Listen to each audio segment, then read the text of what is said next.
সংরক্ষিত নারী আসনে বিএনপি থেকে মনোনয়ন পেয়েছেন ব্রাহ্মণবাড়িয়ার বিজয়নগর উপজেলার মহিলা আওয়ামী লীগের সাবেক সভাপতি সৈয়দা নাকলু আক্তারের মেয়ে নাদিয়া পাঠান পাপন।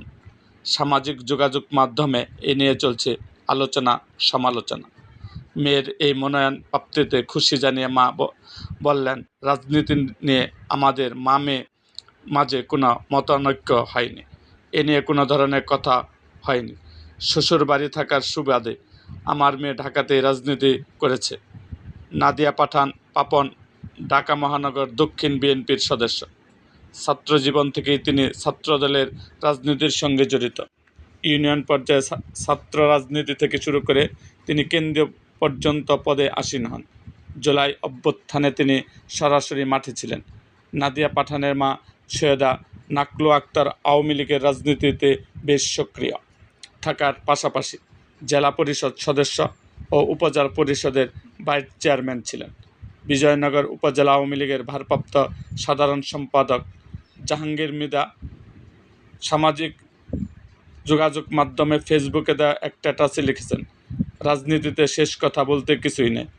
মা সৈয়দা নাকলু আক্তার ব্রাহ্মণবাড়িয়া জেলা কৃষক লীগের সহসভাপতি, বিজয়নগর মহিলা আওয়ামী লীগের সভাপতি, বিজয়নগর উপজেলা পরিষদের ভাইস চেয়ারম্যান, জেলা পরিষদের সদস্য ছিল। কিন্তু ওনার মেয়ে নাদিয়া পাঠান পাপন বর্তমানের বিএনপির সংরক্ষিত মহিলা আসনের সংসদ সদস্য মনোনীত হয়েছে। বিজয়নগরের সন্তান হয় দলমতের ঊর্ধ্বে উঠে তিনি শুভেচ্ছা ও অভিনন্দন জানানোর কথা স্ট্যাটাসে উল্লেখ করেছেন। বিএনপির মনোনয়ন পাওয়ার বিষয়টি নিশ্চিত হওয়ার পর ওনার ব্যক্তিগত মোবাইলে ফোনে একাধিকবার কল করা হলেও রিসিভ করেনি, যার কারণে তার বক্তব্য পাওয়া যায়নি।